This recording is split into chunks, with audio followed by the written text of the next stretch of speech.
우리는 지금 신명기 32장에 나오는 모세의 노래를 함께 생각해 보고자 하는데요. 이 모세의 노래를 차근차근 살펴보면 이것도 한도 끝도 없이 가기 때문에 오늘은 이제 전체를 한번 조망해 보고자 합니다. 하나님은 곧 가나안 땅에 들어가는 이스라엘 백성들에게 노래를 가르쳐서 부르게 하시죠. 근데 이 노래는 승리의 노래도 아니고 희망이 가득 찬 그런 노래도 아닙니다. 오히려 이 패배와 절망으로 가득 찬 노래였습니다. 이 노래의 내용은 거듭 말씀드렸지만 이스라엘 백성들이 가나안 땅에 들어가서 하나님을 버리고 가나안 땅의 우상들을 신들을 섬겨서 하나님과 맺은 언약을 깨트려 버리고 언약을 깨트려 버려서 그 결과 그들이 그 땅에서 망하게 된다. 이렇게 이런 내용입니다. 이 가나안 땅에 곧 들어갈 이스라엘 백성에게 사실은 응원가를 줘도 그죠? 힘써서 그 땅을 차지해라. 뭐 이런 힘찬 노래를 줘도 부족할 판인데 하나님께서는 굉장히 절망스러운 노래를 가르쳐서 부르게 하셨어요. 이것은 참으로 황당한 일이 아닐 수가 없는 것이죠. 우리 머리로 이거 도무지 이해가 안 되는 거예요. 하나님 왜 이렇게 하신 것일까? 하지만 우리는 하나님의 지혜가 우리의 지혜보다 훨씬 높고 위대하다는 것을 인정해야 합니다. 우리가 볼 때는 불합리하고 이해가 되지 않는 일이라 할지라도 우리는 하나님의 지혜를 어리석다고 생각해서는 결코 안 됩니다.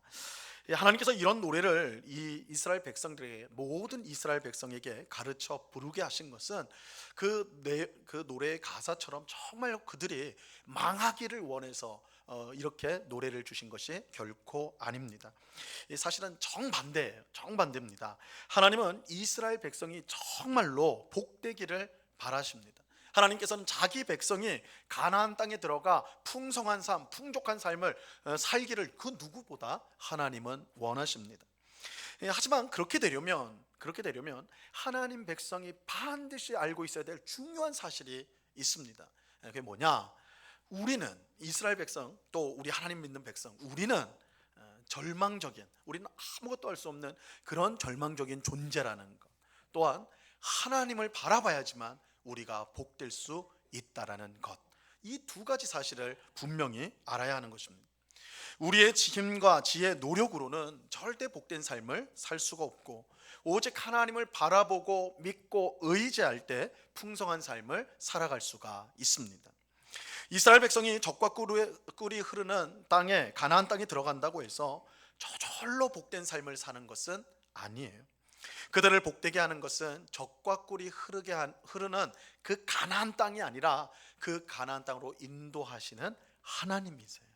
우리가 이거 많이 착각을 하죠. 하나님 좀 돈도 여유 좀 주시고요, 건강도 주시고요, 그럼 내가 정말 주님 위해서 잘 살아볼 텐데, 이렇게 생각하지 않습니까? 근데 그게 우리에게 복되게 하는 게 아니에요. 그것을 주시는 하나님이 우리에게 복이 되는 것입니다.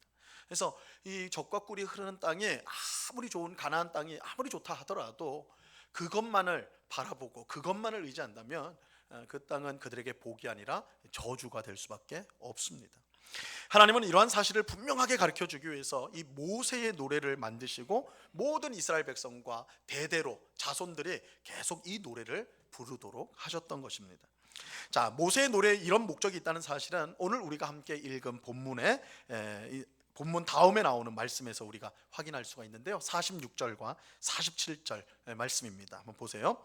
그들에게 이르시되 내가 오늘 너희에게 증언한 이 모든 말을 너희의 마음에 두고 너희의 자녀에게 명령하여 이 율법의 모든 말씀을 지켜 행하게 하라. 우리 다 같이 읽습니다. 시작. 이는 너희에게 헛된 일이 아니라 너희의 생명이니 이 일로 말미암아 너희가 요단을 건너가 차지할 그 땅에서 너희의 날이 장구하리라. 이 노래를 이스라엘 백성이 가나안 땅에 들어가서 망할 것이다라는 노래를 가르쳐 주시지만 하나님 뭐라고 지금 말씀하세요? 너희가 내 말을 잘 듣고 순종하면 그 땅에서 어떻게 된다고요? 장구하리라. 장수한다, 장구한다, 오랫동안 지속된다. 이것은 하나님이 주시는 풍성한 삶을 말하는 거거든요. 그러니까 하나님은 이스라엘 백성, 자기 백성이 가나안 땅에 들어가서 정말 풍성한 삶, 하나님이 지켜주시는 복된 삶을 살기를 간절히 바라셨습니다. 그러기 위해 가장 중요한 것은 이스라엘 백성들이 자신이 아닌 오직 하나님을 믿고 의지하는 것입니다. 이것을 알도록 가르쳐 주신 노래가 바로 이 모세의 노래입니다. 모세의 노래는 이스라엘 백성이 자신을 의지하면 망할 수밖에 없다는 것을 경고하면서 하나님을 의지할 때 복된 삶을 살 수 있다는 것을 교훈하는 내용으로 구성되어 있어요. 그래서 경고와 교훈이다 이렇게 말할 수가 있고, 이것은 하나님의 진리의 양면을 보여준다고 할 수가 있습니다. 자, 먼저 한쪽 면을 보도록 하겠습니다. 먼저 모세의 노래는 이스라엘 백성이 하나님을 의지하지 않으면 망할 수밖에 없다는 경고, 진리의 한 면을 우리에게 알려줍니다. 이 모세의 노래는 모든 민족의 주님이신 하나님께서 특별히 이스라엘 백성을 선택하셨다라고 말씀합니다. 자, 32장 8절과 9절 말씀인데요, 우리 이 말씀 같이 읽어보겠습니다. 시작. 지극히 높으신 자가 민족들에게 기업을 주실 때에, 인종을 나누실 때에 이스라엘 자손의 수요대로 백성들의 경계를 정하셨도다. 여호와의 분깃은 자기 백성이라, 야곱은 그가 택하신 기업이로다. 자, 그 8절에 보니까 지극히 높으신 하나님께서 세상의 모든 민족에게 기업을 주셨다 이렇게 말하고 있죠.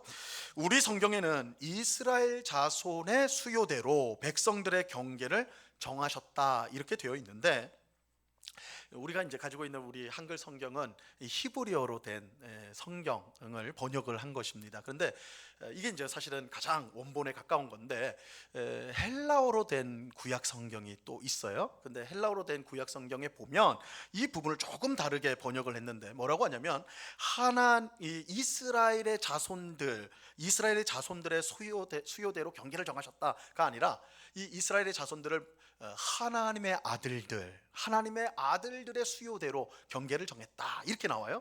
이 하나님의 아들들이 누구냐? 성경에서 하나님의 아들들은 1차적으로 천사들을 말하는 거예요. 천사들. 그래서 천사들의 숫자를 따라서 나라들의 경계를 정했다 이렇게 나오거든요. 이게 무슨 말이냐? 만약 우리가 헬라어 구약 성경을 따른다고 하면 하나님께서 모든 민족에게 기업을 주시면서 그들을 다스리는 일을 누구에게 맡기셨느냐? 천사들에게 맡기셨다는 거예요. 그래서 하나님이 여러 민족들을 다 하셨어요. 그 민족들을 누가 관리하느냐, 다스리느냐? 영적인 세력이 누구냐? 천사들을 보내서 각 나라마다 다스리도록 하셨다는 거예요. 근데 중요한 건 뭐냐? 이스라엘 민족만, 이스라엘 백성은 누가 다스려요? 하나님이 다스린다는 거예요. 다른 민족들은 다 천사를 보내서 다스리는데, 이스라엘 민족은 하나님이 직접 다스리신다.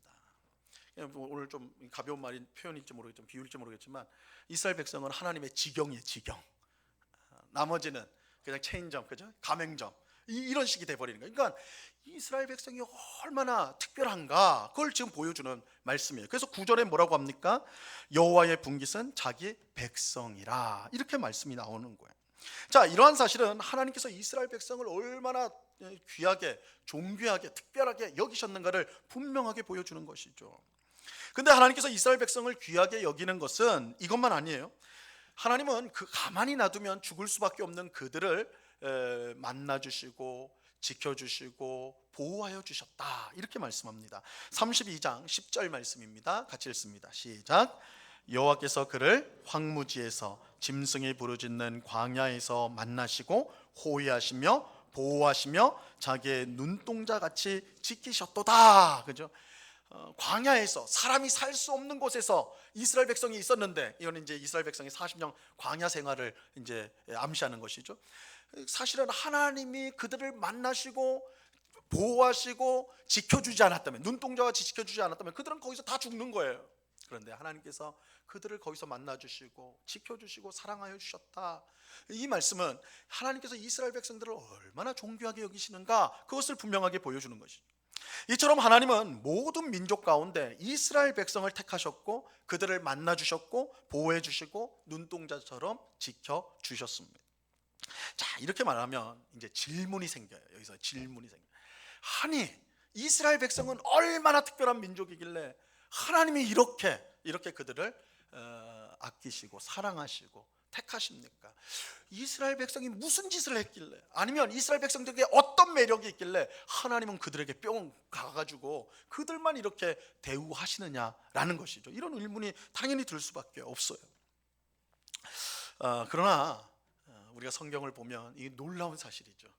이스라엘 백성은 그러한 것들이 전혀 없다, 전혀 없었다라고 말씀하세요. 오히려 성경은 하나님께서 이스라엘 백성을 사랑하신 이유가 이스라엘 백성에게는 전혀 없고, 그렇게 따지자면 오히려 이스라엘 백성은 사랑받을 자격이 없는, 다른 민족과 비교할 때도 사랑받을 자격이 전혀 없는 그런 사람들이었다, 이렇게 성경이 말하고 있습니다. 자, 신명기 7장 7절 말씀인데요, 이 말씀 같이 읽어봅니다. 시작. 여호와께서 너희를 기뻐하시고 너희를 택하심은 너희가 다른 민족보다 수요가 많기 때문이 아니니라. 너희는 오히려 모든 민족 중에 가장 적으니라. 이게 무슨 뜻이에요? 이스라엘 백성들은 그 숫자가 가장 적다. 이게 무슨 뜻입니까? 자격이 없다는 뜻이죠. 자격이 없다. 그냥 단순히 숫자가 적다는 뜻이 아니에요. 하나님이 그들을 귀하게 여길, 하나님이 그들을 선택할 이유가 그들에게는 없다라는 말이에요. 없다. 그러니까 이스라엘 백성이 뭔가 유난해가지고 뭔가 대단한 매력이 있어서 혹은 뭐 대단한 선행을 해서 하나님이 그들을 선택하시고 사랑하신 것이 아니었다란 말이에요. 자, 그렇다면 하나님은 왜 그런 이스라엘 백성을 사랑하신 것일까요? 자, 이어지는 신명기 7장 8절에 이렇게 나와 있습니다.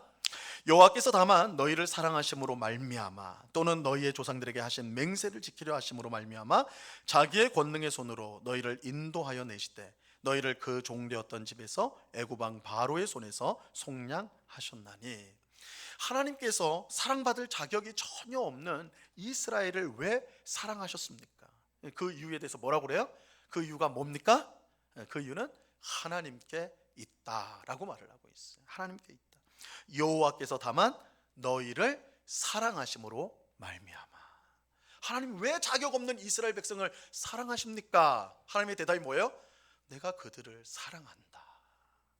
내가 그들을 사랑한다. 이게 무슨 이유가 있어야 될 거 아닙니까? 하나님 이유가 뭐예요? 아니, 내가 그들을 사랑한다니까. 내가 그들을 사랑하기로 작정했어. 내가 그들을 사랑해. 이게 하나님의 답인 것입니다. 이스라엘 백성에게는 사랑받을 이유가 없어요. 사랑받아야 될 필연성이 전혀 없습니다. 오직 하나님께서 이스라엘 백성을 사랑하시는 것은 하나님께서 그들을 사랑하기로 뜻하셨기 때문입니다. 자신의 기쁘신 뜻 가운데 내가 이스라엘 민족을 사랑하기로 했다, 이것입니다. 여러분, 이것은 얼마나 놀라운 은혜입니까? 여러분, 이것은 얼마나 놀라운 은혜입니까? 여러분, 우리는 사람들에게 사랑받기 위해서, 인정받기 위해서 얼마나 애쓰면서 살아가고 있습니까? 여러분, 아이들이 공부 열심히 하죠. 열심히 합니다. 그 열심히 하는 이유가 정말 학문을 사랑해가지고 열심히 하는 애들도 없는 건 아닐 겁니다. 그러나 대부분의 아이들이 왜 공부를 열심히 하죠?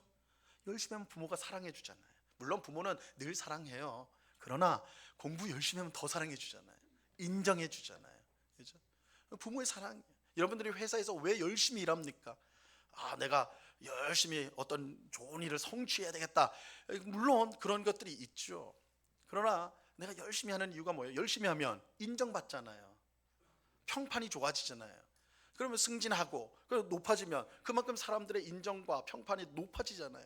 그리고 내가 가치 있는 사람이라는 것이 드러나게 되는 것이잖아요. 우리는 어떻게 보면 사랑과 인정과 평판에, 그죠? 우리의 삶이 아주 딱 묶여 있는 거 아닙니까? 그거 사랑받지 못, 내가 혹시라도 사랑받지 못할까 봐, 내가 이 일을 못하면, 내가 이렇게 제대로 못하면 내가 인정받지 못할까 봐, 내 평판이 떨어질까 봐 우리가 두려워하면서 그렇게 애쓰면서 살아가는 우리의 모습 아니냐고요. 아둥바둥 어떻게든, 그죠? 내가 그런 사람이 아니더라도 적어도 사람들이 보는 앞에서는 내가 좀 그런 사람이 되어야 되겠다. 사랑을 잃을까 봐, 평판과 인정을 잃을까 봐. 그래서 고단한 삶을 살아가는 모습이 우리에게 있지 않냐라는 거예요. 하지만 하나님 앞에서는 우리가 그렇게 애쓰고 힘쓰고 몸부림칠 필요가 전혀 없어요. 전혀 없습니다. 하나님은 우리를 있는 그대로 사랑해 주시기 때문입니다. 우리가 하나님 앞에서 얼마나 엉터리인지, 심지어 얼마나 악한 사람인지가 드러날지라도 하나님은 우리를 향한 그의 사랑을 절대로 거두지 않습니다. 그 이유는 분명해요. 하나님께서 우리를 사랑하시는 이유가 우리의 어떠함에 있는 것이 아니라 하나님 자신에게 있기 때문에 그래요. 내가 너희를 사랑한다. 내가 너희를 사랑하는 것이 내 뜻이다. 그렇기 때문에 우리의 어떠함에도 불구하고 하나님의 사랑은 철회되는 법이 없어요. 하나님은 우리를 있는 그대로 사랑해 주십니다. 하나님이 우리를 사랑하시는 이유가 하나님 자신에게 있기 때문에 하나님의 사랑은 실패하는 법이 없습니다. 여러분, 하나님이 우리를 있는 그대로 사랑하신다는 것을 믿음으로 받아들이시기 바랍니다. 여러분 사랑하세요. 여러분이 교회 와서 열심히 해야지만 사랑하는 것 아니에요. 여러분이 헌금 많이 해서 사랑하시는 것 아니에요. 목사고 장로고 집사라고 해서 사랑하시는 거 아니에요. 하나님은 여러분을 사랑하시고 작정하셨어요. 뜻하셨어요. 하나님께서 우리를 사랑하시려고 이렇게 하셨기 때문에 우리를 향한 하나님의 사랑은 절대 변함이 없는 것입니다. 이것을 우리가 믿음으로 받아들일 때요, 신앙생활에 기쁨과 즐거움이 있는 거예요. 여러분, 왜 교회만 오면 이게 힘든 거예요? 그죠? 골치가 아파요. 해야 될 일들이 쌓여 있고, 내가 일주일 동안 열심히 집에서 직장에서 이렇게 고생했는데 교회 오면 또 뭘 해야 되니까 너무 힘들어요. 그죠? 물론 이제 일을 줄여야 되기도 하겠지만 우리 근본적으로 내가 뭔가를 해야지만 하나님 앞에 사랑받는다는 생각을 버리셔야 돼요. 하나님은 우리를 있는 그대로 사랑하세요. 근데 그 사랑을 우리가 받아들이면요, 우리가 하는 신앙생활이 즐거워져요. 우리의 헌신이 기뻐져요. 하나님께 드려도 더 드리고 싶은 마음이 바로 거기서 나오게 되는 것입니다. 여러분, 이것이 이스라엘 백성이 받은 하나님의 사랑입니다. 얼마나 은혜롭고 위대한 사랑인지 모릅니다. 하지만 이스라엘 백성은 이 위대한 하나님의 사랑을요, 발로 걷어찹니다. 거부하게 돼요. 그런데 그 이유가 기가 막혀요. 그 이유가 하나님의 사랑을 걷어차는 이유가 기가 막혀요. 그들이 하나님의 사랑을 거부하고 걷어찬 이유는 하나님이 그들에게 베푸신 복 때문이었습니다. 자, 32장 15절 말씀인데요, 같이 읽습니다. 시작. 그런데 여수론이 기름짐에 발로 찼도다. 내가 살찌고 비대하고 윤택함에 자기를 지으신 하나님을 버리고 자기를 구원하신 반석을 업신 여겼도다. 자, 여기서 여수론이란 말이 나오는데, 여수론은 의로운 백성이라는 뜻이에요. 여수론. 그래서 성경에서 여수론이 몇 번 등장하는데 이스라엘 백성을 가리키는 거예요. 여수론이 하나님을 발로 차버렸어요. 이스라엘 백성이 자기를 짓고 창조하시고 택하시고 사랑하신 하나님을 버리고 업신여겼어요. 그 이유가 무엇입니까? 그 이유가 뭐라고 나와 있어요? 그들이 기름지고 살찌고 비대하고 윤택해졌기 때문이다, 이렇게 말합니다. 즉 하나님의 사랑으로 인해 받은 그 수많은 복, 그래서 그 복으로 인해서 삶이 너무 풍족해져서 배가 부르고 가진 것이 든든해져서 그래서 하나님을 발로 차버리게 됐다는 거예요. 하나님을 버리고 업신여기게 되었다는 거예요. 여러분, 배가 부르니까요, 내 곳간이 가득 차니까요, 내 통장에 잔고가 꽉 차니까요, 하나님이 생각이 안 나는 거예요. 그리고 주변을 둘러보니까 가나안 땅에 얼마나 좋은 신들이 많은지 몰라요. 이스라엘의 하나님은 나만 섬기라 그랬는데 가나안 땅의 신들은 아주 종합 선물 세트예요. 각 분야별로 다 신들이 다 있어요. 그래서 농사 잘 지으려면 이 신은 바알한테 가면 되고, 애를 많이 낳으려면 아세라라는 신한테 가면 되고, 이렇게 막 다 준비가 돼 있어요. 이게 꼭 하나님 섬겨될 필요가 없구나. 배가 부르니까, 기름지니까, 윤택하니까, 내 곳간이 꽉 차니까 하나님이 보이지 않게 된 거예요. 그래서 하나님을 발로 차고 하나님을 업신여기게 된 것입니다. 여러분, 하나님의 사랑은 절대 실패하지 않습니다. 하나님은 우리를 자신이 사랑하기로 뜻하셨기 때문에 하나님의 사랑은 실패하는 법이 없어요. 하지만 하나님이 아무리 변치 않고 우리를 사랑하여도 그 사랑을 우리가 받아들이지 않는다면 소용이 없어지는 거예요. 참 사랑은요, 강요하지 않기 때문에 그래요. 하나님의 사랑은 강요하는 사랑은 아닙니다. 우리의 목을 끌고 가서 너도 나를 사랑해라 이렇게 하지는 않으십니다. 그래서 하나님은 우리에게 끊임없이 우리를 사랑하시고 또한 끊임없이 우리를 붙드시지만 우리가 그걸 거부한다면, 발로 차고 업신여긴다면 소용이 없어져 버리는 거예요. 이것은 하나님의 사랑의 실패가 아니라 우리의 실패인 것이죠. 근데 우리는 이스라엘 백성의 실패가 하나님이 주신 복 때문이었다라는 사실을 주목해야 돼요.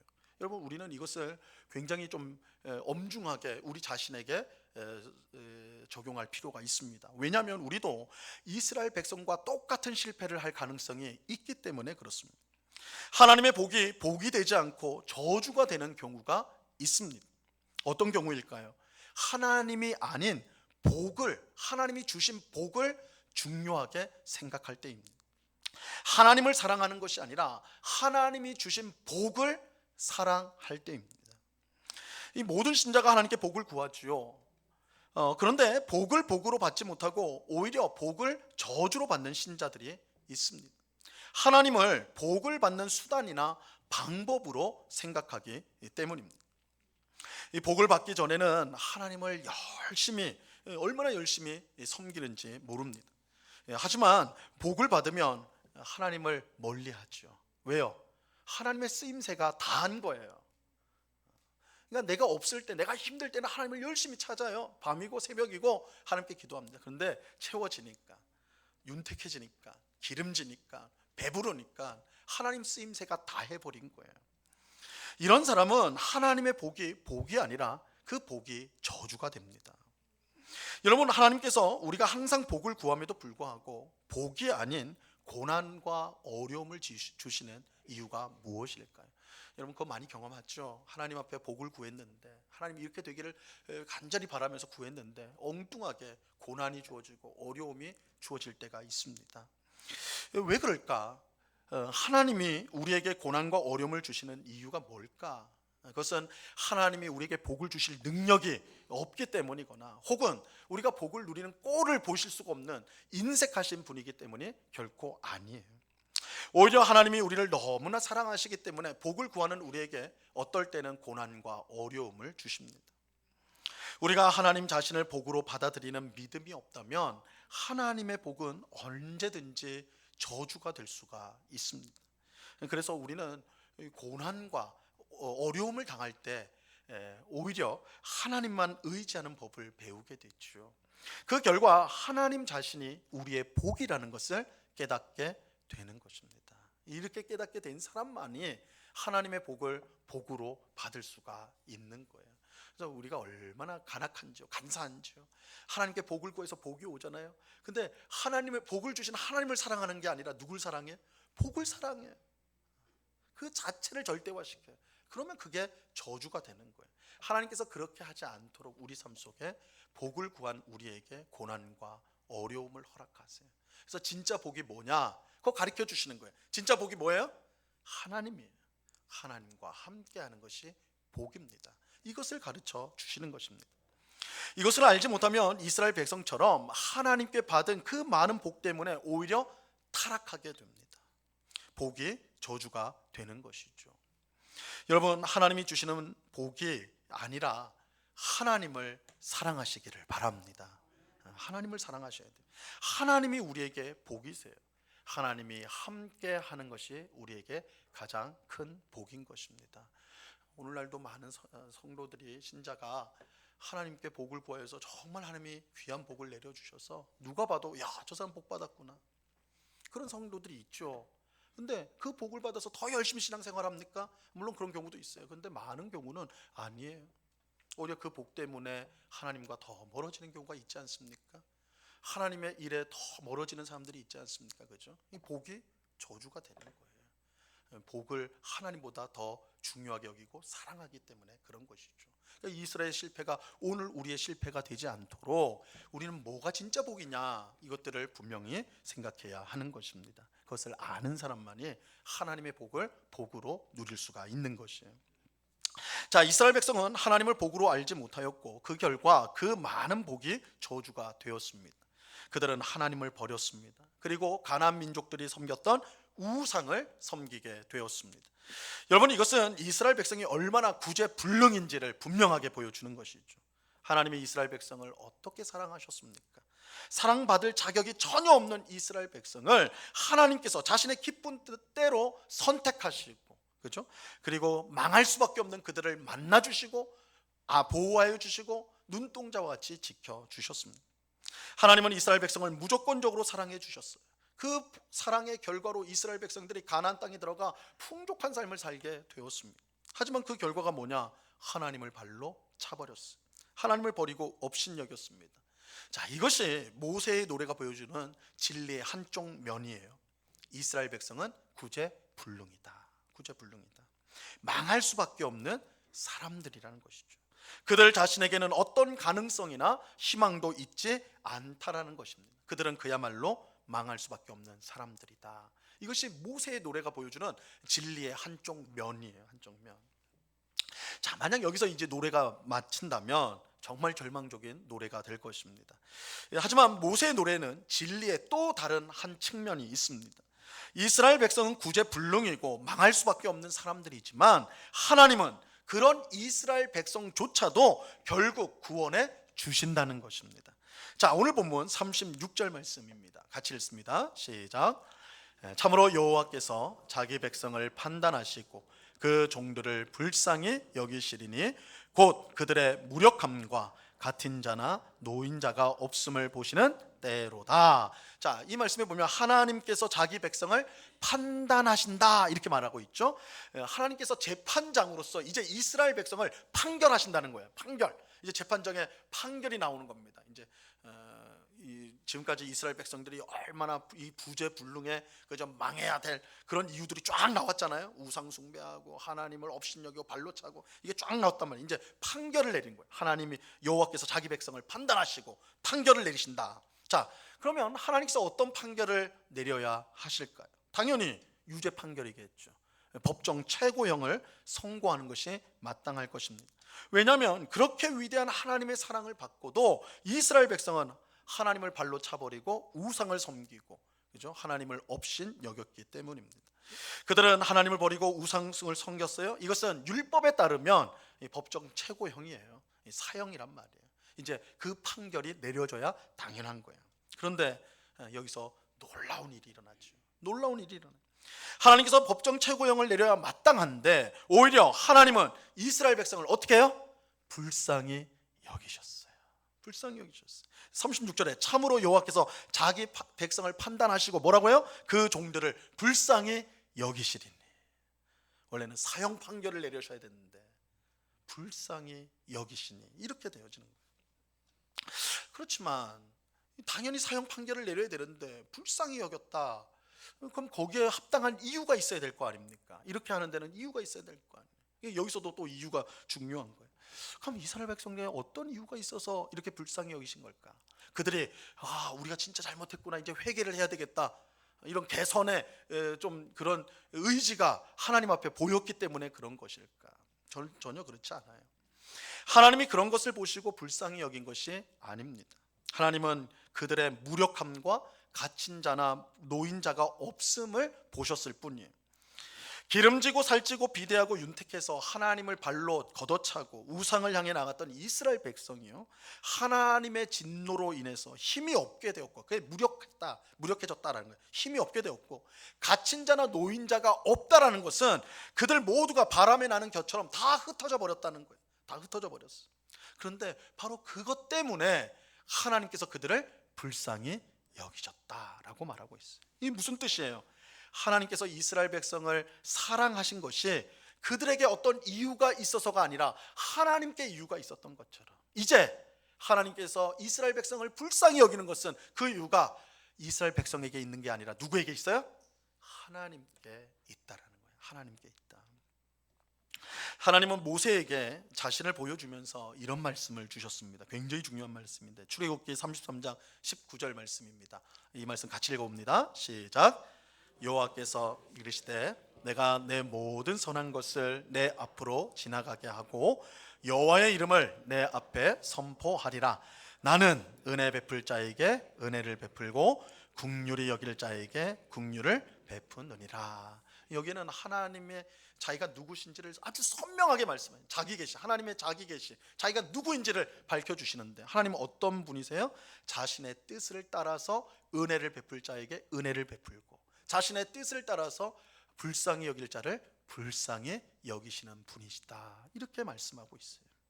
여러분, 이것이 중요한 이유는 바로 이 사실로 이스라엘 백성이 망하지 않고 구원을 받을 수 있었기 때문이에요. 이스라엘 백성은 구제불능입니다. 망해야 마땅합니다. 이거 오늘 우리도 마찬가지죠. 이스라엘 백성 하니까 야, 그 나쁜 놈들 이렇게 생각하면 안 돼요.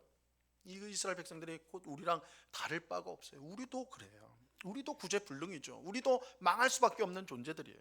하지만 하나님은 자신의 뜻을 따라서 그들을 사랑하셨고, 또한 자신의 뜻을 따라서 그들을 불쌍히 여겨 주셨습니다. 이스라엘 백성은요, 또한 오늘 우리들은 하나님의 손에 붙잡힌 사람들입니다. 자, 오늘 본문 39절 말씀입니다. 같이 읽어봅니다. 시작. 이제는 나 곧 내가 그인 줄을 알라. 나 외에는 신이 없도다. 나는 죽이기도 하며 살리기도 하며 상하게도 하며 낫게도 하나니 내 손에서 능히 빼앗을 자가 없도다. 절대 절망인 이스라엘 백성이지만 그들은 살아나게 될 거예요. 그들이 하나님의 손에 붙잡혀 있는 사람들이기 때문입니다.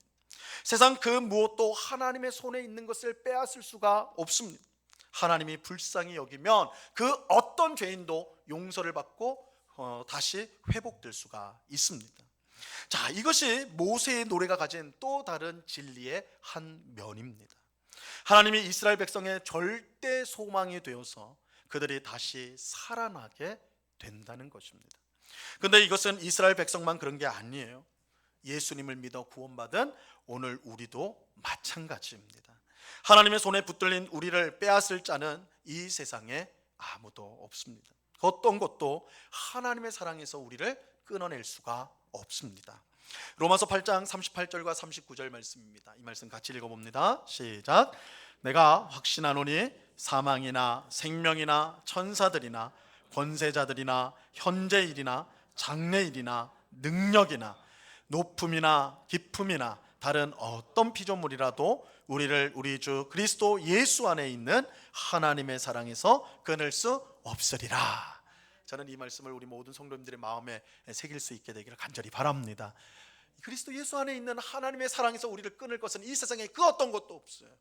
바로 우리의 소망이 바로 이 말씀에 뿌리 내리고 있어요. 이것이 우리의 참된 소망이에요. 세상에 그 어떤 것도 하나님의 사랑에서 끊을 수가 없어요. 우리가 절망 가운데 완전히 넘어지고 아무 살 소망이 없을지라도, 심지어 죽음이 우리 눈앞에 어른거린다 할지라도 하나님의 사랑이 우리를 붙잡고 있기 때문에 우리는 모든 것을 넉넉히 이길 수가 있습니다. 하나님의 사랑 때문에. 그러므로 모세의 노래를 불렀던 이스라엘 백성이 그랬던 것처럼 우리는 절대 소망이신 하나님만 바라보고 의지해야 합니다. 우리가 망할 인생이라도 하나님을 바라보고 의지할 때에 복된 인생으로 변화될 수가 있습니다. 하나님의 사랑과 은혜와 긍휼이 우리를 복되게 만듭니다.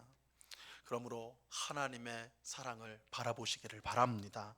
하나님을 믿고 의지하시기를 바랍니다. 하나님이 우리의 진정한 복임을 믿고 하나님과 동행하는 우리가 되기를 바랍니다. 하나님께서 우리 인생의 참 주인이심을 인정하십시오. 하나님을 우리 인생의 목적으로 삼으십시오. 하나님의 은혜와 사랑과 긍휼을 확신하시기를 바랍니다. 그럴 때 망할 우리의 인생이 복된 인생으로 변화되는 것입니다. 우리는 하나님의 손에 붙들린 사람들이에요. 하나님이 우리를 꽉 붙들고 계세요. 그래서 우리가 불순종하고 또한 하나님 곁을 떠나갈 때는 우리가 징계를 당해요. 이스라엘 백성들이 그랬죠. 그러나 하나님 손에 붙들려 있다는 것은 그 어떤 것도 하나님으로부터 우리를 빼앗을 수 없다라는 걸 또한 의미하기도 해요. 하나님은 우리를 치시나 다시 살리시는 하나님이세요. 하나님은 치시기도 하시지만 살리기도 하시는 분이세요. 우리가 하나님 손에 붙들린 자입니다. 바로 여기에 우리의 소망이 있는 거예요. 하나님의 사랑에서 우리가 끊어지지 않는다. 여기에 우리의 소망이 있는 것입니다. 그렇다면 우리는 하나님 안에 머물러야 됩니다. 이스라엘 백성처럼 하나님을 발로 걷어차면 안 됩니다. 하나님을 업신여기거나 하나님을 버려서는 안 됩니다. 하나님이 우리의 복입니다. 하나님이 우리와 함께 하시는 것이 우리를 복되게 하는 것입니다. 우리가 그 하나님의 놀라운 사랑을 안다면, 그 놀라운 사랑에서 끊어질 수 있는 것이, 우리를 끊어버릴 것이 이 세상에 없다는 것을 안다면 우리는 항상 하나님 안에 거하기를 힘쓰고 하나님과 함께 살기를 힘쓰는 자들이 마땅히 되어야 하는 것입니다. 오늘 예배하는 우리는 우리 자신이 절대 절망이라는 사실과 하나님이 우리의 절대 소망이라는 사실을 굳게 붙잡고 하나님을 복으로 모시며 믿고 의지하는 삶을 살아갈 수 있기를 바랍니다. 하나님의 손에 붙잡혀 그가 주시는 풍성한 은혜와 복을 누리면서 살아가는 우리가 되기를 바랍니다. 이 은혜가 오늘 우리 모두에게 충만히 임하기를 우리 주님의 이름으로 간절히 축원합니다. 기도하겠습니다. 하나님 아버지, 우리는 사랑받을 자격도, 불쌍히 여김 받을 자격도 없는, 그저 망할 수밖에 없는 자들입니다. 물론 우리는 여러 가지로 포장을 하고 또 우리 속 안에는 우리가 그래도 꽤 괜찮은 사람이 아닌가라는 생각이 있을지도 모르지만, 그러나 우리의 실체를 우리가 점점 분명히 본다면 우리는 이 이스라엘 백성처럼 망할 인생이라는 것을 인정하지 않을 수가 없습니다. 중요한 것은 그런 망할 인생인 우리를 절대 소망이신 하나님께서 사랑하신다는 것입니다. 그 하나님의 손이 우리를 붙들고 계시다는 것입니다. 하나님의 사랑에서 우리를 끊을 수 있는 것은 이 세상에 그 어떤 것도 없습니다. 그러므로 주님, 우리는 이스라엘 백성과 달리 하나님 안에 거하기를 힘쓰게 하여 주옵소서. 우리의 참 소망이시요 또한 참 지혜시요 구원 되시는 하나님을 사랑하며 하나님 안에 머물며 하나님과 동행하기를 힘쓰는 우리의 삶이 되게 하여 주시옵소서. 하나님 때문에 우리의 삶이 소망이 넘치고 기쁨이 넘치는, 또한 안식이 있는 그런 삶을 살아가는 저희 모두가 되게 하여 주시옵소서. 무수한 어려움과 힘든 일들이 우리 눈앞에 놓여 있다 할지라도, 우리를 절망케 하는 그런 일들이 우리를 위협한다 할지라도 주님 안에 우리가 있으므로 그것들을 넉넉히 이길 수 있음을 믿고 오늘도 인내하며 하나님을 의지하는 가운데 승리하는 주의 백성들이 다 되도록 주장해 주시옵소서. 감사하며 예수 그리스도 이름으로 기도드리옵나이다. 아멘.